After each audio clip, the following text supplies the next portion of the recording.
بسم اللہ الرحمن الرحیم الحمد للہ رب العالمین الصلاة والسلام علی اشرف الانبیاء والمرسلین ابی القاسم محمد وعلی اہل بیتہ الطیبین الطاہرین المعصومین سیما بقیت اللہ روحی و ارواح العالمین لتراب مقدمہ الفداء قال رسول اللہ صلی اللہ علیہ وآلہ وسلم ان الحسین مصباح الہدی و سفینۃ النجات۔ پیغمبر اکرم صلی اللہ علیہ وآلہ وسلم کا فرمان ہے، حسین مصباح ہدی، ہدایت کے چراغ ہیں اور سفینہ نجات ہیں۔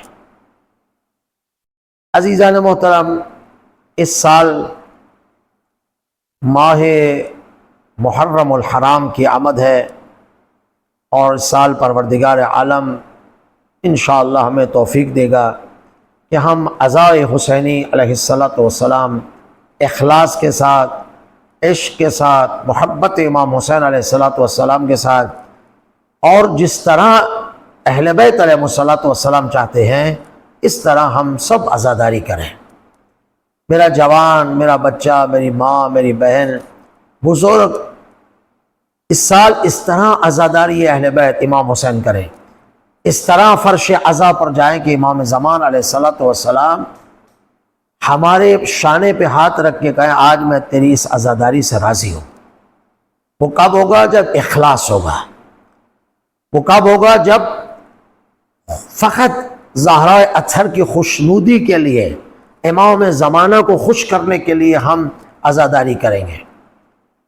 ہم نے اگر کسی اور کو خوش کرنا ہوگا تو اس سے وہ انقلاب، وہ تبدیلی ہمارے اندر نہیں آ سکتی جو فقط زہرا کو راضی کریں۔ عزیزان محترم، سبیلے لگاتے ہیں فقط سیدہ زہرا کے رضا کے لیے، مجالس میں جاتے ہیں، ماتم داری کرتے ہیں، گریہ کرتے ہیں، یہ جتنے بھی اعمال ہیں اس سال امام حسین علیہ السلام کی عزاداری کے لیے خوشنودی پروردگار کے لیے کریں۔ خوشنودی فاطمہ زہرا خوشنودی پروردگار ہے۔ گریہ بہت بڑی عبادت ہے۔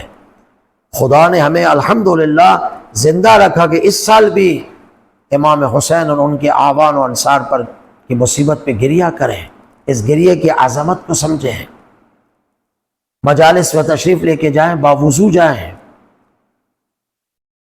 علماء جو گفتگو فرماتے ہیں ان کی گفتگو کو توجہ سے سنیں، اس پر عمل کرنے کی ہم کوشش کریں، مقصد حسین کو زندہ کریں۔ امام حسین علیہ السلام نے فرمایا کہ میں اصلاح امت کے لیے جا رہا ہوں۔ اگر ہماری مجالس میں اصلاح نہ ہو، ظاہر ہے وہ مجالس امام حسین علیہ السلام کو پسند نہیں ہے۔ امام حسین فرماتے ہیں میں جا رہا ہوں امر بالمعروف و نہی عن المنکر کرنے کے لیے۔ اگر ہماری مجالس میں امر بالمعروف و نہی عن المنکر نہیں ہے تو ظاہر ہے وہ مجالس امام حسین علیہ السلام کو پسند نہیں ہے۔ فضائل اہل بیت بیان کرنا، مناقب اہل بیت بیان کرنا قرآن و سنت کی روشنی میں یہ بہت ضروری ہے، لیکن ان تمام کے ساتھ سیرت اہل بیت علیہ السلام کو بیان کرنا بھی ضروری ہے۔ اہل منبر کی ذمہ داری ہے، اہل منبر کی بھی ذمہ داری ہے، اس سے سب سے زیادہ سوال کیا جائے گا کہ آیا وہ لوگوں کی خوشنودی کے لیے، واہ واہ کے لیے، لوگوں کو راضی کرنے کے لیے، جو بلاتے ہیں ان کو راضی کرنے کے لیے مجالس پڑھ رہا ہے، یا زہرا اطہر کو راضی کرنا ہے، وہ پیغام کربلا کو پہنچانا ہے، پیغام زینبیہ کو پہنچانا ہے؟ کیا کرنا ہے ہم نے اس سال؟ ہم نے یہ کرنا۔ اب دیکھیں تمام روایات اہل بیت علیہ السلام میں ہم کس طرف جا رہے ہیں، اہل بیت ہمیں کس طرف بلا رہے ہیں۔ آئیے اس سال عزاداری فقط زہرا اطہر کی رضا کے لیے کریں، بقیت اللہ کو راضی کرے تاکہ ہمارا وہ پرسہ قبول فرمائے۔ مجالس کے لیے میرے نوجوانوں، امام بارگاہ میں داخل ہو کے بیٹھو، فرش عزا وہاں پر ہے، فرش عزا پہ ادب کے ساتھ بیٹھو، فرش عزا پر آل محمد علیہ السلام کی عنایت خاصہ ہوتی ہے۔ گریہ کرو اہل بیت علیہ السلام کے مصائب پر۔ مجالس اہل بیت، گریہ، ماتم انسان کے اندر انقلاب لے کر آتا ہے۔ اگر حر امام حسین کی خدمت میں نہیں آئے اور آئے اور تبدیل ہو گئے، پروردگار عالم نے ان کا مقام بلند کر دیا، ہم مجالس میں اپنا تبدیلی لے کر آئیں۔ اس سال اس نیت سے ہم عزاداری کریں، اور خطبہ کو بھی چاہیے رضا پروردگار کے لیے، محمد و آل محمد کے خوشنودی کے لیے مجالس کو پڑھیں۔ اور آج تو آپ کو معلوم ہے اس زمانے میں پڑھنے والا بولیاں لگاتا ہے، ہم عزاداری کو بیچتے ہیں، چاہے ذاکر ہو، چاہے خطیب ہو، چاہے صاحب امامہ ہو، بغیر بیچے ہوئے، بغیر مارکیٹ کے، بغیر پیسوں کے مجلس پڑھنے کے لیے تیار نہیں ہے۔ اس کا حساب ہوگا عزیزان محترم امام زمان علیہ السلام کی خدمت میں۔ بہت سارے واقعات ہیں جو میں آپ کی خدمت میں بعد میں انشاءاللہ مجالس میں بیان ہوں گے تو آپ کی خدمت میں پہنچ جائیں گی وہ چیزیں۔ مخلص ہو جائیں، زہرا اطہر سے رضا مانگیں، لوگوں نے کیا دینا ہے یہاں، چاہے نوح خان ہو، چاہے مرثیہ خان ہو، چاہے صاحب امامہ مولانا صاحبان ہو جو وارث انبیاء اپنے آپ کو کہتے ہیں الحمدللہ، لیکن جب مجالس کا وقت آتا ہے تو ان کی ڈیمانڈیں دیکھیں تو آسمان پہ پہنچی ہوتی ہیں۔ تو اس لیے اس ماہ محرم کو رضا زہرا اطہر سلام اللہ علیہ سمجھ کے گزارا ہے۔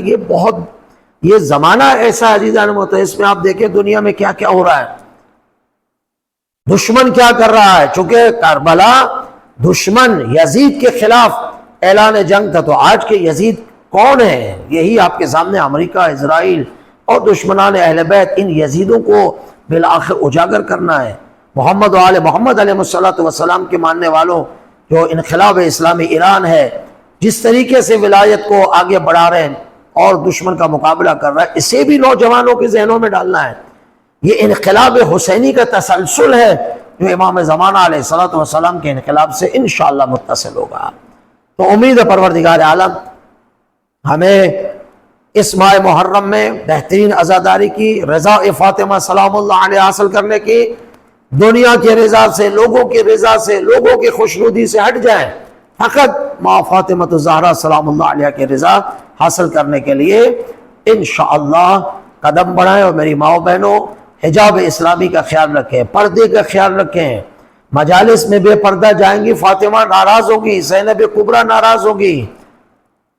پردے کا خیال رکھیں، مجالس میں جتنا زیادہ ہو سکے انشاءاللہ شرکت فرمائیں اور عزاداری سید الشہداء علیہ السلام کو برپا کیا جائے۔ پروردگار انشاءاللہ ہمیں توفیق دے، بقیت اللہ ہم سے راضی ہو اور ہم انشاءاللہ بہترین عزاداری کر کے محمد و آل محمد کو راضی کر سکیں۔ والسلام علیکم ورحمۃ اللہ۔